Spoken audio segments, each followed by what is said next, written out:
नमस्कार, एडु योगी में आप सभी का स्वागत है। तो चलिए आज का जो हमारा टॉपिक है उसे देखते हैं। हम देखेंगे बायोग्राफी ऑफ हर्षवर्धन। जी हाँ, बायोग्राफी ऑफ हर्षवर्धन के बारे में बात करेंगे। इनका नाम, पूरा नाम क्या है? डॉक्टर हर्षवर्धन कोल। आइए हम देखते हैं इन पर हम क्यों बात कर रहे हैं। अभी हाल ही में वर्ल्ड हेल्थ असेंबली में जो WHO के द्वारा की गई है ट्यूसडे को, यानी 194th नेशन के साथ जो असेंबली हुई, इसमें हमारे जो हेल्थ मिनिस्टर हैं हर्षवर्धन, इन्हें अपॉइंट किया गया है WHO एग्जीक्यूटिव बोर्ड चेयरमैन के तौर पर। आपको बता दें कि यह पूरे तरीके से परमानेंट अपॉइंटमेंट नहीं है, या अगले 3 सालों तक इन्हें अपॉइंट किया गया है। यह मीटिंग हर साल 2 बार होती है, एक जनवरी में, दूसरा मई में, हेल्थ असेंबली के बाद होती है। आपको बता दें इसमें 34 एग्जीक्यूटिव रिलेटेड फील्ड जो है हेल्थ रिलेटेड, उन्होंने इस पे हिस्सा लिया है, जिसमें मेंबर स्टेट जो मेंबर स्टेट्स होते हैं वह क्या होते हैं, इलेक्टेड होते हैं, उनको नॉमिनीज दी जाती है, उसके बाद इलेक्टेड होते हैं, फिर उसके बाद इन्हें 3 ईयर के लिए इस पोस्ट पर अपॉइंट किया जाता है। तो हमारे जो हेल्थ मिनिस्टर हैं डॉक्टर हर्षवर्धन, उन्हें अपॉइंट किया गया as a WHO executive board chairman के तौर पर। ये 34th मेंबर हैं WHO के। या डॉक्टर हिरोकी नाकाटानी जापान के जो हैं उनके साथ यह काम करेंगे। यह हमारे भारत के हेल्थ मिनिस्टर हैं। अब हम कुछ और चीज़ों को देखते हैं। यह पॉलिटिकल पार्टी से रिलेट हैं, BJP में कार्य करता है यह।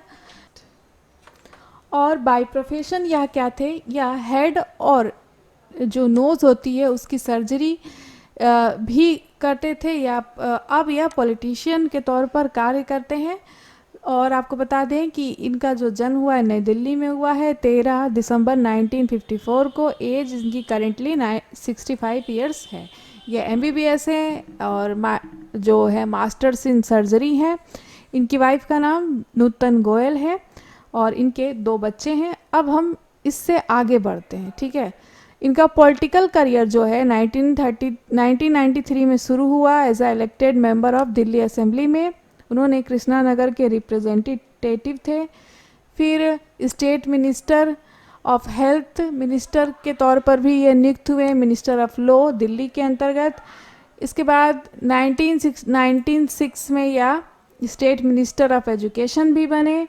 उसके बाद उन्हें जो है री इलेक्टेड किया गया सेम कॉन्स्टिट्यूंसी में 1998 में, 2003 में, 2008 में, 2030 इलेक्शन में। यह पॉलिटिकल उनका करियर हो गया। अब हम देखते हैं लोकसभा इलेक्शन के बारे में। जब यह 2004 में इलेक्शन में आए, इन्होंने चांदनी चौक से अपनी सीट लड़ी दिल्ली में जो है।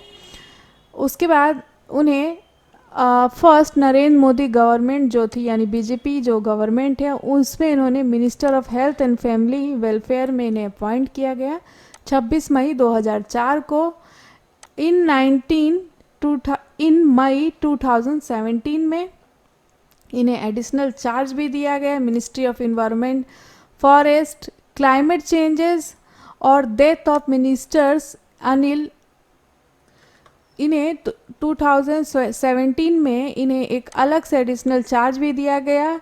मिनिस्टर जो थे अनिल माधव देव, इनकी मृत्यु के बाद, जो कि पहले क्या थे, minister of environment, forest and climate change के मिनिस्टर थे। फिर यह 2019 में लोकसभा इलेक्शन में शामिल हुए हैं।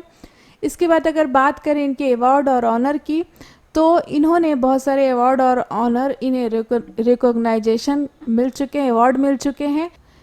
इन्हें इंडियन मेडिकल एसोसिएशन 1994 से अवार्ड भी मिल चुका है स्पेशल अप्रिसिएशन के तहत। Director general polio eradication champion award भी इन्हें मिल चुका है। मेडल जो है वर्ल्ड हेल्थ ऑर्गेनाइजेशन के द्वारा 1998 में, ठीक है।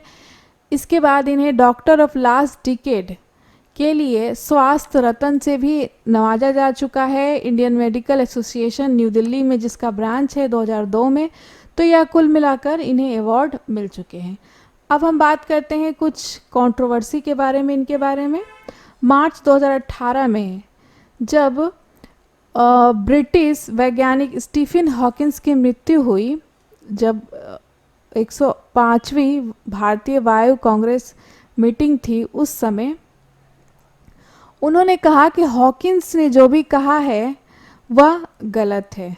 ठीक है, इस पर बहुत ज़्यादा उनके जो सिद्धांत था और जो स्टीफन हॉकिंस थे, इस पर इन्होंने पोस्ट किया, जिसके लिए कोई भी रिकॉर्ड नहीं है। ठीक है, इस तथ्य के बावजूद कि कोई रिकॉर्ड नहीं है, यानी इन्होंने जो भी स्टीफन हॉकिंस ने जो भी रिसर्च किया है, इसके तहत इन्होंने एक पोस्ट डाली थी। उन्होंने कहा कि उन्होंने जो भी किया है इसके कोई भी रिकॉर्ड नहीं, उनके सारे दावों को गलत बताया उन्होंने।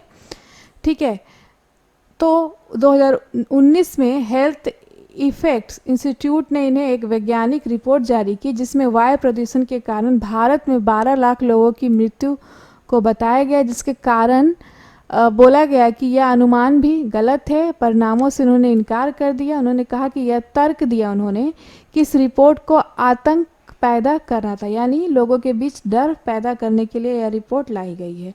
इसके बाद अगर हम बात करें ministry of health and family affairs of Delhi की, तो 1994 में इन्होंने इसे ज्वाइन किया, सक्सेसफुल रहे, पायलट प्रोजेक्ट्स भी बहुत सारे चलाएं, जैसे पल्स पोलियो प्रोग्राम जो था यह भी चलाए, इनके अंतर्गत चलाया गया, जिसमें 1 मिलियन चिल्ड्रंस जिनकी एज 3 साल थी 1995 में, इन्होंने बहुत ज़्यादा मास तरीके से काम किया है और इसमें 88 मिलियन चिल्ड्रंस को उन्होंने या जो पल्स पोलियो जो प्रोग्राम था इसके तहत इम्यून्ड किया।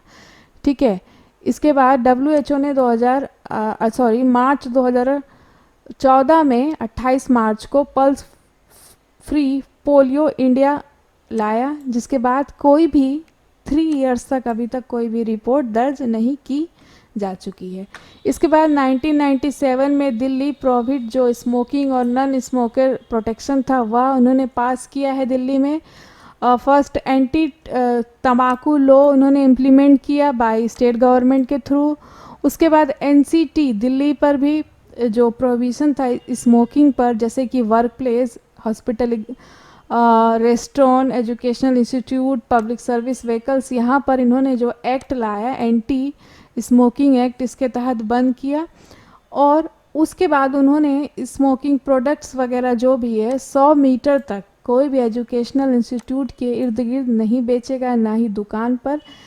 इसके लिए भी लॉ लाए, मतलब कुल मिलाकर बोले तो इन्होंने एंटी टबाको लॉ लाए, एंटी स्मोकिंग जो लॉ है वो पास कराया है। तो इनके यह कुछ काम लाए गए हैं और कुछ रिमार्क्स, कंट्रोवर्सी भी इनके करियर में हमें देखने को मिली है।